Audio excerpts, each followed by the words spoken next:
Dr. Ritu Gandhi Arora, Vice Principal, DAV College, Faridabad. She is a professor and vice principal having 25 years of industry and academic experience. She has authored 4 books and have more than 50 research publications to her credit. She has been involved in the designing courses and outline of syllabus of various universities as a member of the PG Board of Studies. She has been regularly in development programs. She has completed various industry consultancy projects related to talent management. Various research scholars have completed their doctorate under her guidance, and many are doing their research projects. She is also a member of All India Management Association, Faridabad, Management Association and SHRM. Ma'am is a prolific FTPs, SDPs and MDPs for industry and academia professionals on the topics body language, team building, academic entrepreneurship, to name a few. She has the ability to efficiently communicate educational technology to others. She copes with the new ideas enthusiastically and always willing to tackle HR challenges. We welcome you, ma'am, and we are honored for your presence with us today. I would now request Professor Dr. Ekta ma'am to present sampling to our esteemed session chair, Dr. Ritu Gandhi ma'am. Thank you, everyone.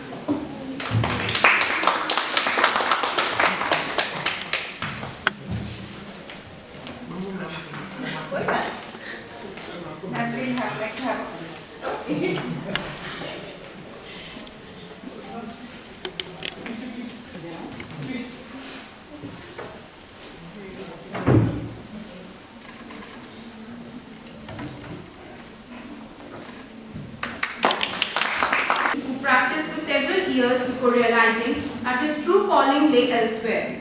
He made the brave decision to leave the accountancy profession behind and transition into teaching and research. Now, he dedicates his time to helping students grasp complex finance concepts while simultaneously deepening his understanding of the subject. Over time, Mr. Amit discovered a passion for teaching through storytelling. He finds joy in crafting narratives around finance concepts and sharing them with students, making the subject both engaging and accessible. This approach not only benefits his students but also brings immense fulfillment and makes his job even more enjoyable. We welcome you, sir, and we are honored for your presence with us today. I would now request Abhijit, sir, to present sampling to our esteemed guest, Professor Amit Singhal, sir.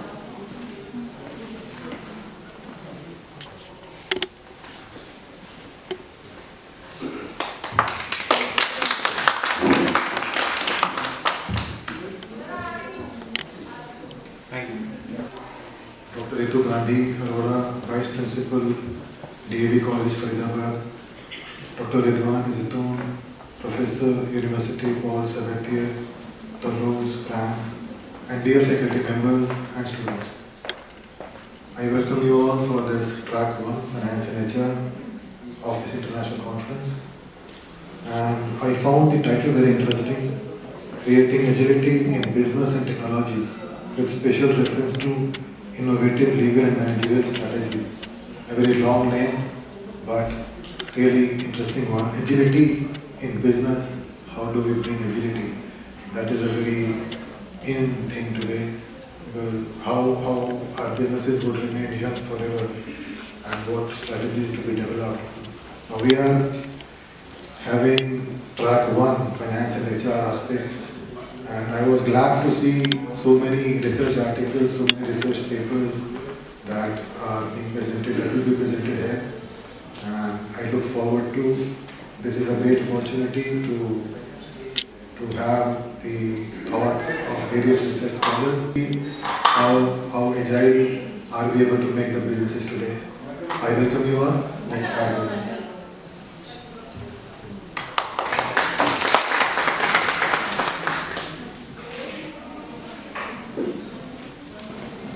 Before starting the track, I would like to share the rules for the presentation. Rules related to IC GIBS 14 for paper presenters are as follows. All presenters are required to adhere to the date and timings given. The time given to the presenters include the question and answers as well. No request shall be entertained for the change of date and timings. In case participants have any questions, they should type it in the chat box. So now let's begin the track. With our first paper presenter, Mr. Pratham, Ms. Shikha Dua. They will be presenting on the topic, a study on perception of investors towards mutual fund investments in machining of aerospace materials. The paper code is F1N07. Myself Pratham and BBA undergraduate student pursuing BBA from Rukmini Devi Institute of Advanced Studies. Today, my research topic is a study on perception of investors towards mutual fund investment in Northwest Delhi. This research paper I have written with my mentor, Ms. Shikha Dua ma'am, Assistant Professor, RS. So these are the table of contents, starting with introduction. Then we have literature review, research objectives, research methodology, analysis, conclusion, and then references. Now starting with the introduction, mutual funds operate by pooling money from multiple investors and investing in a diversing portfolio of stocks, bonds, and short-term loans. Now I have reviewed around 50 research papers, out of which I have taken 10 research papers which are closely related to my research. According to that, there are various aspects towards the perception of the mutual funds which our customer or investor are taking forward. Now coming to that, there is a use of machine learning which usually investors and people are now using rigorously to eliminate the risk and for their growth. So these are 4 research papers that I have mentioned here. Now these are the research methodology. There are 3 objectives of my study. The first is to examine the most preferred investment option, to examine the investment objectives undertaken by investor while investing in financial instruments, to study the factor responsible for the preference of mutual fund as an investment option. So my study is a descriptive study. I have collected around I have circulated my Google form around 145 individuals, out of which 120 students have filled the form. So the method of collecting the data is primary and secondary both. So these are some of the analysis. The first is objective behind the trading in the mutual fund and percentage of return expected in the mutual fund.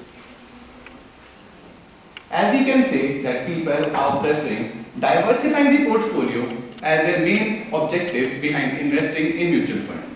And there is a 56% that shows us that the investor seeking a return of 10 to 15%. The next analysis are factors considered by the investor while investing in mutual fund and investor willing to take risk. So these are the conclusions. The analysis indicates that a significant proportion of investors demonstrate a moderate risk appetite. Investors are seeking for the moderate risk while finding for a growth opportunity as a mutual fund. So main objective of the investor in the current time is to carry a minimum risk appetite with the regular returns from the mutual fund. So these are the references and I am open to the suggestions. Thank you. I'm Dr. Nupur Saxena. I, along with my co-author Dr. Rachel, are going to present our paper titled A Moderated Mediation Model Linking Corporate Social Responsibility and Brand Equity in Indian Banking Industry. This is the outline of our presentation. I'll be starting with introduction, followed by literature review, research gap, objectives, conceptual model, hypothesis development, research methodology, analysis, finding, conclusion, implications, and finally limitations. Now to start with, corporate social responsibility is of increasing concern and hold strategic implications to companies across industries.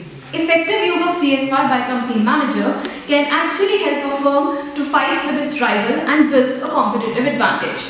CSR activities can not only obtain a favorable image, can not only build a favorable consumer awareness, attitude and a sense of attachment, but can also help in building positive corporate image and good reputation in the long run. The term CSR is also known as community service banking in the banking industry. The banks were among the first to accept as part of their corporate philosophy that human and financial resources at their command should be mobilized in discharging the social role. Business also use social media, both internal like Facebook Workplace, Microsoft Yammer, and also external like Facebook and Twitter to gather and disseminate information among the staff as well as the customers. Therefore, the current study acts as an amalgamation of several concepts obtained from different approaches like ethical, economic and philanthropic responsibility has been derived from Carroll's pyramid of CSR, environmental responsibility from triple bottom line concept, social media capabilities from media richness theory. This is the literature review at a glance. On the basis of literature review, the following research gaps have been identified. Firstly, there have been very few studies that have adopted a multi-perspective approach to study CSR. And in Indian context, the studies are very minuscule. Although there are various studies which shows that corporate reputation is a significant construct for measuring brand equity, but there is lack of study which shows corporate reputation as a mediator between CSR and brand equity.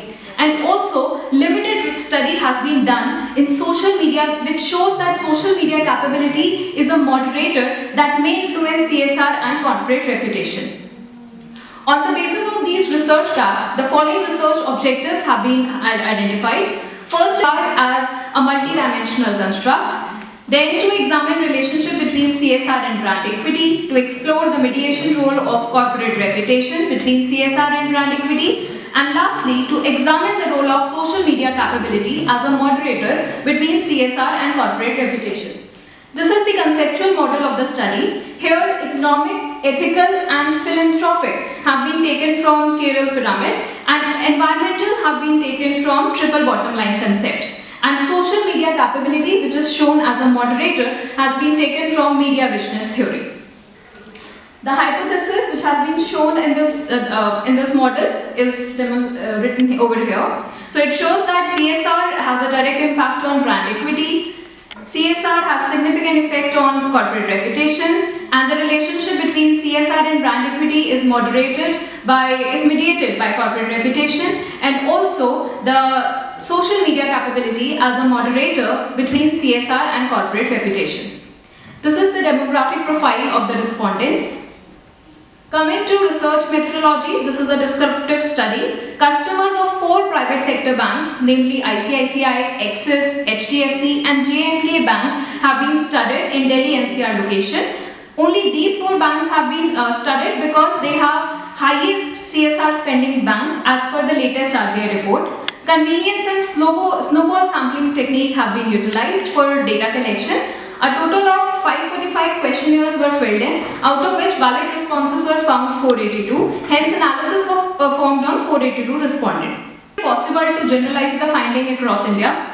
Secondly, the respondents were studied at a point of time. A longitudinal study may help to understand the changes in consumer perception towards CSR over a period of time. And thirdly, the role of corporate branding and its construct such as emotional attachment, customer awareness, trust, brand performance may also be explored in future studies in order to further extend the tested framework. Thank you. Any questions? Yeah, just one. Now when we say that corporate entities are already paying taxes, Right. above that in Companies Act we have made mandatory that you have to contribute towards society also. Now many businessmen, many corporate houses, they resent doing this. And why should we pay above taxes something more, and that too compulsorily? How can we justify that? Sir, we have talked about theory, which is triple bottom line concept, which says that it is not the only responsibility of the business to earn profit, but apart from that, they have to contribute towards environmental, social, and the societal effect. So, when we talk about this, the objective of firm is not only to earn profit just by paying taxes and saving all the other profits should not be the motive. The business exists in the society and it has certain responsibilities towards it, which I think it must fulfill. And sir, also the need for the CSR for these corporates is that because the shrinking role plus the need for disclosure statements as well as they will get a competitive advantage out of all this, as we can see many CSR activities and CSR events from banks like HDFC and HDFC plus Tata's also, for example Parivartan and Swabhiman, that cater on the needs of the livelihood and education of young children and enhancement of the hygiene and other hospitalization and Medicare facilities. So all these activities help the corporates and banks, or basically corporates, to enhance their brand equity mediated through their corporate reputation. Exactly. So it's a win-win situation for the society as well as the firm. So I think they must do it because it will help them in building long-term relationships with their customer and also to gain competitive advantage. Thank you. Yeah. Yes, sir. Now, as I understand that banks are not propagating that. But why they are not propagating that? But maybe the reason is it going to have an impact on their business? Positive or negative? Why? Sir, banks are actually not showing their, this is the finding of the study, that they should promote their activities which they are doing or their contribution towards the society, because people are actually not aware about all the initiatives that has been taken by all the banks. So if they do so, because we know that there exist so many banks, and in public sector, in private sector, as well as payment banks are there, and new other streams are emerging, and people are actually diversifying towards various other options. So if they want to sustain their business and exist in this competitive world, then this is one of the tools which can help them in grabbing more and more customers and obviously earn profits. But surprisingly, they are not even putting up any notice or any board or any information in their branches itself. Yes, so that was a suggestion. This is our managerial implications. We are actually suggesting banks to do so, because if they do it, then this will help them in building their corporate reputation. Yeah, this is our suggestion, that they are not doing it at the level which they should do.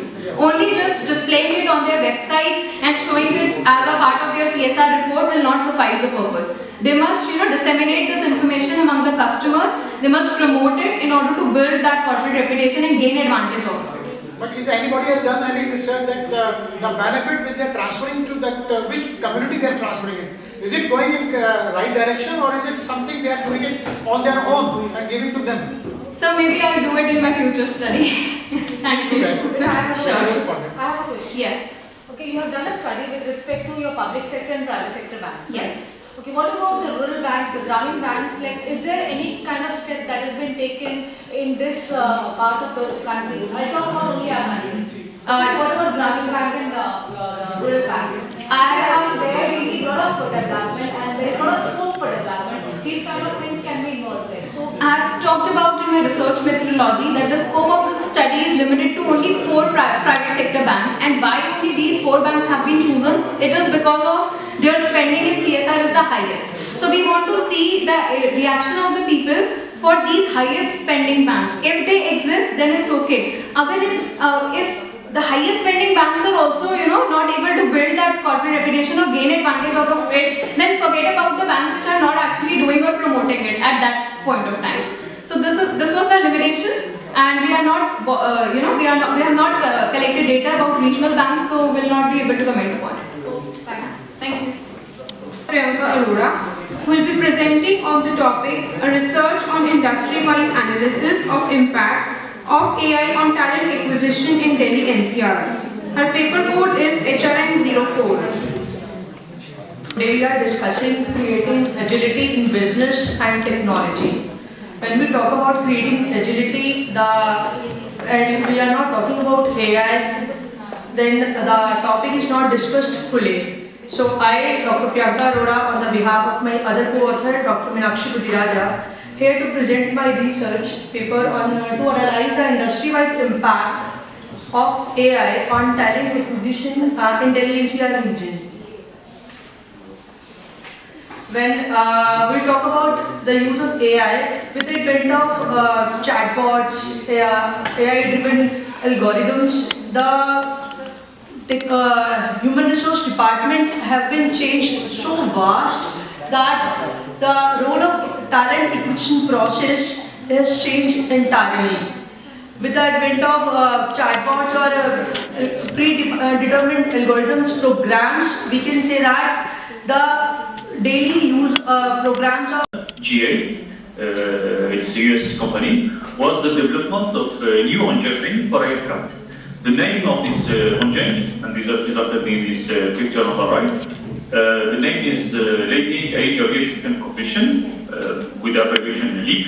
This new engine will equip, now is equipped the following aircraft: Comac C919, Airbus 320neo, and Boeing 737 MAX. The main advantage of this new engine compared to the previous one, the previous engine is CFM56, can be summarized in three main points. The specific fuel consumption has been improved by 1%, the reduction of the NOx emission by 50%, and the attenuation of the acoustic equipment by 75%. To achieve this objective, I mean this comparison, this objective is in comparison with the previous one. Previous one is CFM56. To achieve these objectives, the main parts of the previous engine, the rate of velocity can be superior to 10%. The second problem is the machinability of these composite materials. Given that composite materials are homogeneous and anisotrope, their machinability remains an open problem. And for any process of machining used, conventional or non-conventional, we have difficult to respect the quality of the machining according to industrial criteria. And this task is more difficult when our composite presents some variabilities and we don't have any control on these variabilities. First of all, let's talk about the machining quality in composite materials.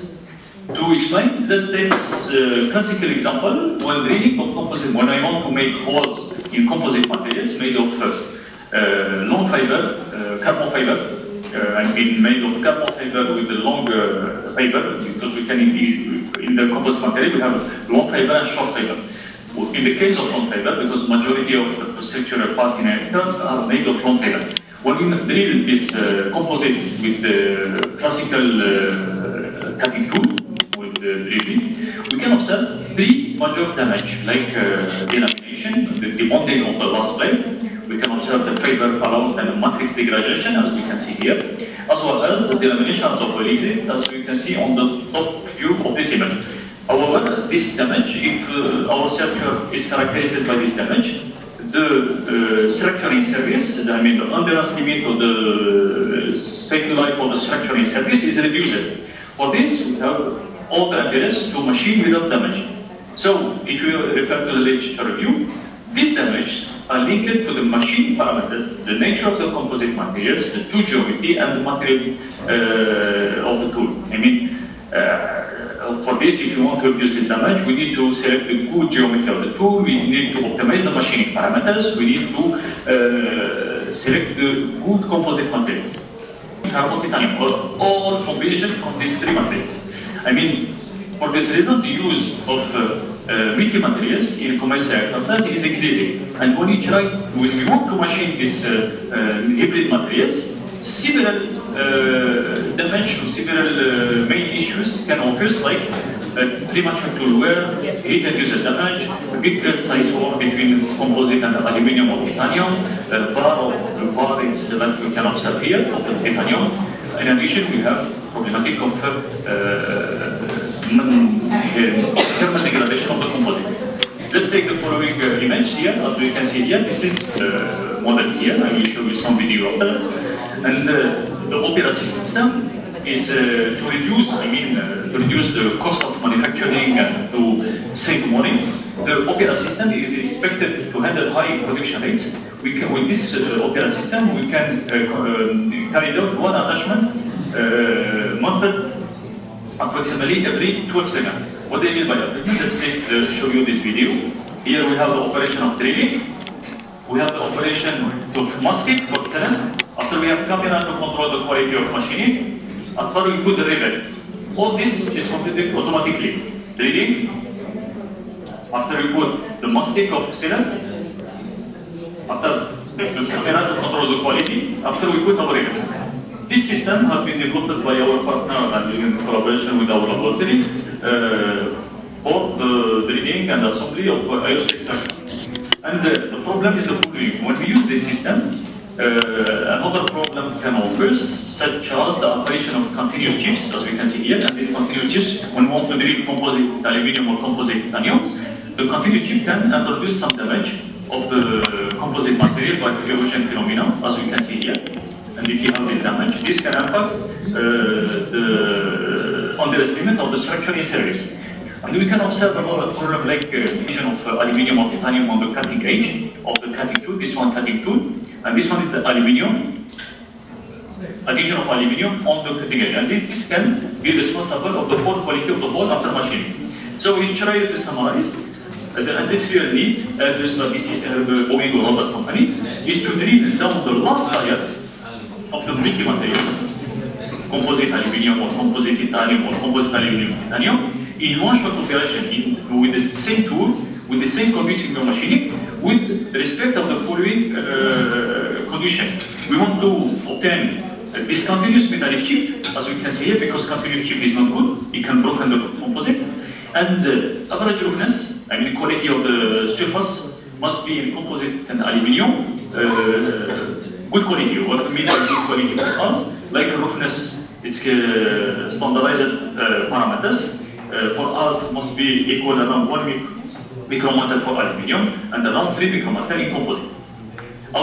To achieve this objective, our objective for the work presented today is the evaluation and the comparison of the machining quality of aluminium composite titanium stack and multi-materials and the minimum quantity of lubrication. To achieve this objective, we plan to study the influence of the machining parameters, different cutting tool. I will present after. And also, one of the other objectives, impact the presence of the microgroove of the machining on machining quality. For this, we have conducted several experiments, as we can see here. The composite materials requested under T721 have been manufactured using our facility available in the lab. The stacking sequence of the composite with BT layer is the following. In this study, 100 aluminium, carbon fiber polymer and titanium stacks are fabricated and fastened at the ends. The total size of the characteristic of the aluminium and titanium. Both are around thickness 6 mm and the composite around 4.25 mm. The cutting tool used, for the drilling experiments that have been conducted using CNC machine, the specimen multi-materials carbon, aluminium, composite titanium is clamped on the dynamometer on the table of the machine thanks to this device. The dynamometer, as we can see here, will be used to measure the cutting process because we need to control this cutting process. And the experiments were performed using minimum quantity of lubrication and fuel. And the lubricant oil as reference here. The originality of the work is the following. The drilling has been conducted using 2 types of drill made of tungsten carbide with 6 mm of diameter, as shown in this previously. And we have standard twist drill, and the same drill have been grooved using the laser technique. As we can see here, the parallel pattern of the microgrooves. This one is the microgrooves. Welcome and a very warm good afternoon, one and all present here. I am Smriti, Assistant Professor, welcomes you all on the behalf of Geeta International Business School to the General Management track of International Conference on the theme Creating Agility in Business with special reference to innovative legal and managerial strategies. Geeta International Business School was established in the year 2004. GIBS is affiliated to Guru Gobind Singh Indraprasth University, Delhi, and is approved by All India Council for Technical Education (AICTE), Ministry of HRD, Government of India, for its management courses, and Bar Council of India for its law courses. The institute conducts programs of MBA, MBA International Business, BBA, BBA LLB, and BA LLB. The institute is accredited as A grade by National Assessment and Accreditation Council and assessed as category A+ by Joint Assessment Committee of Government of Delhi and Guru Gobind Singh Resurce University. The institute has been rated as A by Academic Audit Cell of GGSIP University consecutively for past 8 years. GIPS has also been rated as number 2 by Times Peaceful Survey in the years 2018, 19 and 2021. Welcome to the General Management track, the cornerstone of our conference designed to empower the researchers, faculties and aspiring managers with the knowledge and skills necessary to navigate the complexities of today's business landscape. In this track, we dwell into the fundamental pillars of effective management, offering a dynamic lineup of sessions tailored to address the diverse challenges and opportunities faced by the professionals across industries. Today, we have as our session chair Professor Dr. Monica Bansal ma'am from Department of Management Studies, Deen Dayal Upadhyay College, University of Delhi. Professor Bansal earned her doctorate from Faculty of Management Studies, University of Delhi and MBA from GGSIPU. Dr. Bansal was invited by United States Department of State under the auspices of their International Visitors Leadership Program, IVLP, for a 3-week program entitled Furthering the US-India Relationship Through Higher Education. She was invited by Pokhara University, Nepal under the Faculty Exchange Program. She was a visiting faculty in National Institute of Food Technology, Entrepreneurship and Management, Government of India. She is a recipient of Meritorious Lecturer Award by Government of Delhi. She is also on panel of reviewers for digital products of Pearson's and alumnus of the Daulat Ram College, University of Delhi. Dr. Bansal started her academic career at DSE, Delhi School of Economics, University of Delhi, and has been active in research and teaching for more than 20 years now. Her area of research includes marketing, organizational behavior, and HRM at both undergraduate and postgraduate levels. She has contributed numerous articles in journals of repute and presented papers in various national and international conferences. She is the author of 2 books. She is a member of Course Curriculum Development Committee of University of Delhi for BDS and BMS courses. She was a founder member of Advisory and Purchase Committee of National Consumer Helpline, NCH, a project of Union Ministry of Consumer Affairs, Government of India, known as Jago Grahak Jago.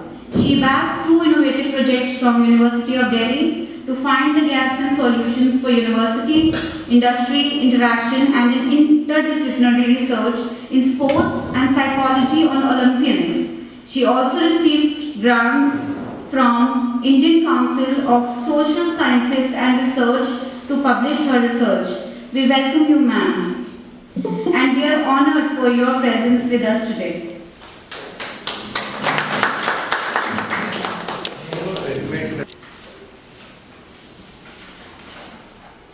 Before moving forward, I would like to introduce our co-session chairs, Professor Dr. Urvesh Chaudhary ma'am, who is currently working as a professor at Center of Management Studies, Geetarathan International Business School. She is NAC and IQAC coordinator and program coordinator in MBA and MBA IB. She is a PhD in HR from Gautam Buddha University, Greater Noida. She has a vast experience of more than 27 years in the field of software development, academics, projects and placements. In her software development lifespan, she has worked on 18 projects. One of the major projects done by her is Material Requirement Planning, MRP, including Bill of Material, Purchase, Receiving and Inspection, Stores, Production Planning and Control, and Dispatch of Goods for Indication Instruments Private Limited, Faridabad. Her area of expertise includes organizational behavior and human resources, entrepreneurship development and research methodology. She is the member of Advisory Board of Sharda University. She is also Associate Editor and Editor of UGC approved New Era Journal and the blind peer-reviewed Primax Journal. Besides that, she is also the paper reviewer for Inder Science Management Journal. She has published 55 research papers in national and international professor award by International Lions Club Society on International Teachers Day in 2018 and Best Professor Award by ESN Research Foundation in 2019. She has been given Acharya 2001 and 2022 award on 5th September 2001 and 2022.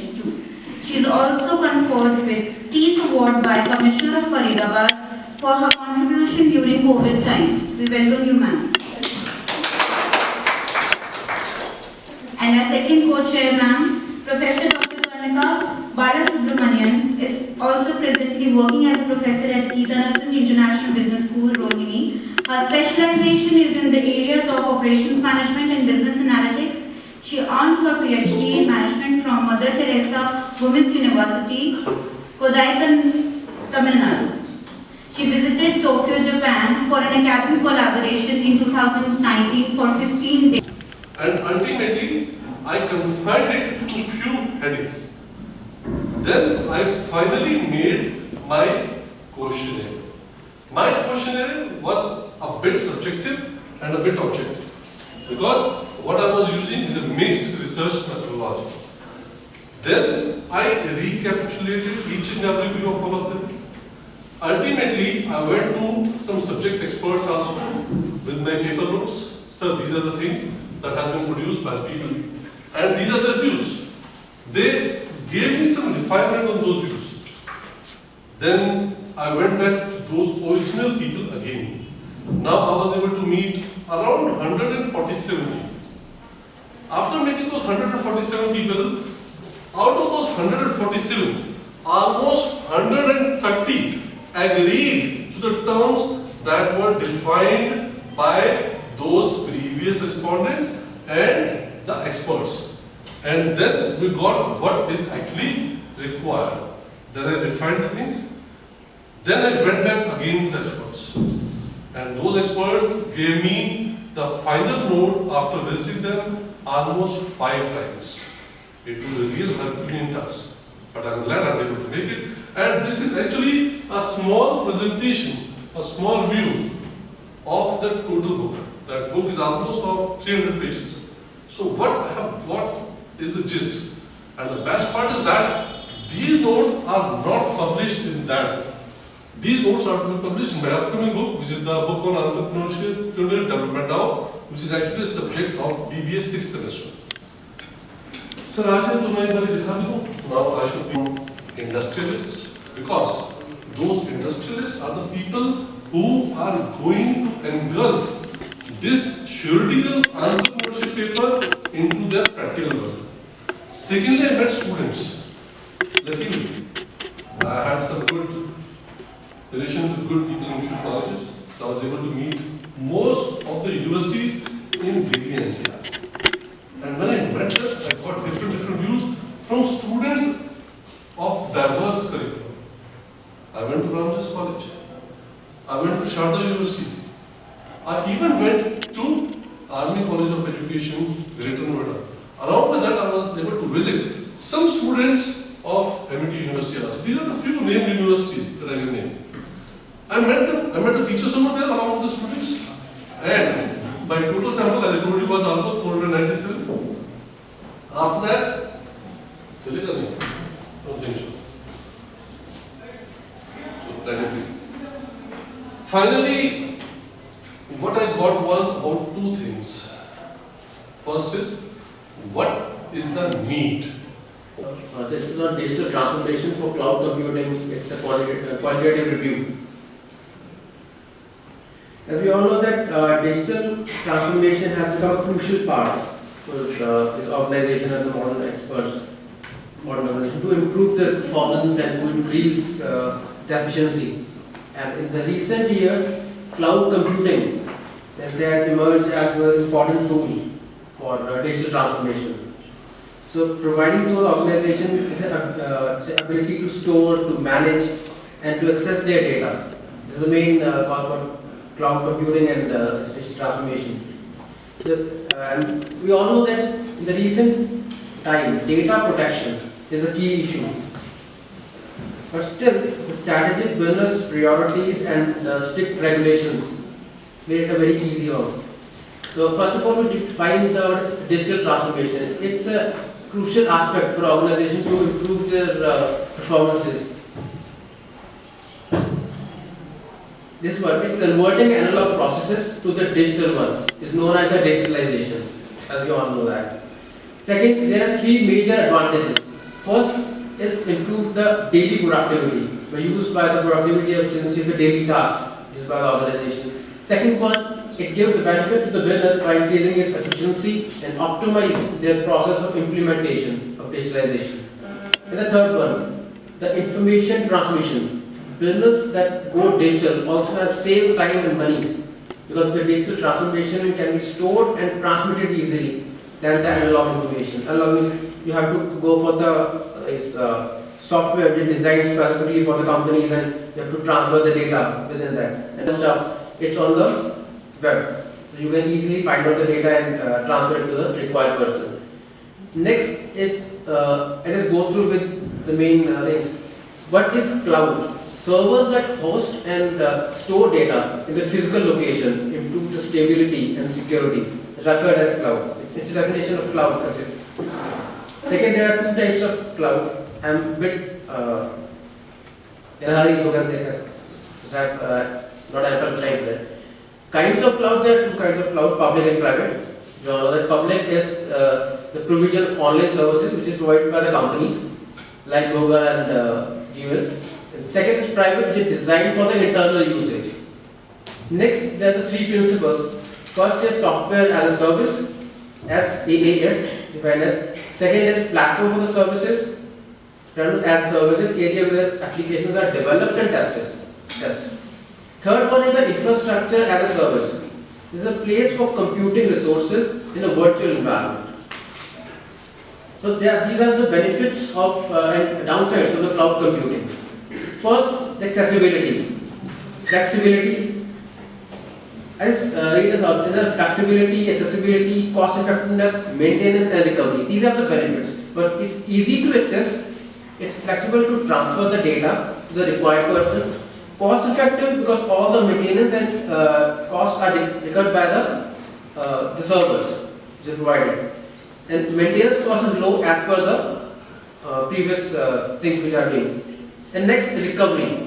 Recovery is not so commercial process. We can easily recover. Even for the data we can store in a computers or in a laptop, we can easily recover those things. Downside is that cloud services come with their pros and cons. First one is the performance of shared infrastructure may not always be consistent due to the unexpected natural disasters or internal issues. There might be internal issues or natural disaster can lead to this infrastructure issues. Second one is privacy and security. Though there are laws for the security, but still there is high data breach is there. Third one is the cost and the transfer.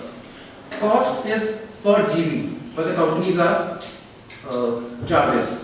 And if the internet goes down, you won't be able to access the data. This is the main downside of the cloud computing.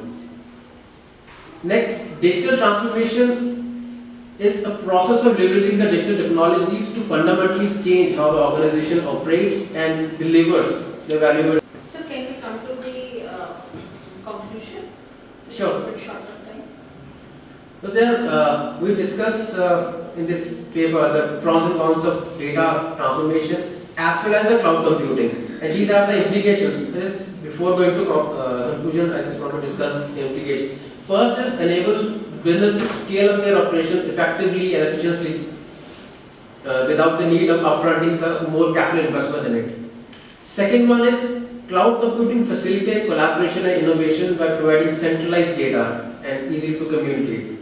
And the last one is the transformation of cloud computing enables organizations to the harness of power, means the data and analytical skills, and insight they can infer the decision making planning strategy.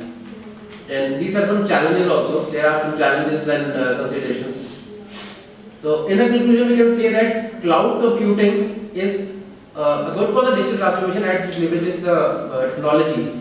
But still there are some issues First one is the security matter and the internal issues which might happen or might not, you can say. Second one is the organization that realize the potential of this transformation or cloud computing can be successful in this present and digital era, you can say. So it's a descriptive one, but we'll just go through with pros and cons of computing, the cloud computing as well as the digital transformation and some implications for the organization. These are the conclusions. Good presentation, Dr. Supreet. You have taken a very burning topic of digital transformation. I congratulate you for taking up this topic and coming up with such a good work. Just few things I just want to understand. What do you think about the practicality of digital transformation of the organizations as a whole as such? You know, we do look forward to the positive sides of such transformations, but do we see leave the big organizations who can spend that much of amount, energy, money in terms of efforts also? They can take those initiatives, but what about lakhs of organizations who are not up to that level and they find it difficult to take this path? So what do you think that how many years will you look forward down the line that companies will be completely transformed in terms of digitalization, digitally mature organizations? So thanks for that particular question. Because as we all know that all the big organizations and big entrepreneurs, they are easily captured those cloud computing servers and easy to pay those things. But there are, you can say, a huge number of entrepreneurs and the business who are not able to access these services. But still, there are some issues specifically for the cost, first one, and the second one is the security issues. Security issues remain there. But I think still there are some regulations and the government also. But then the capital. Any industry you have come across which you think largely have transformed itself through this digital perspective completely?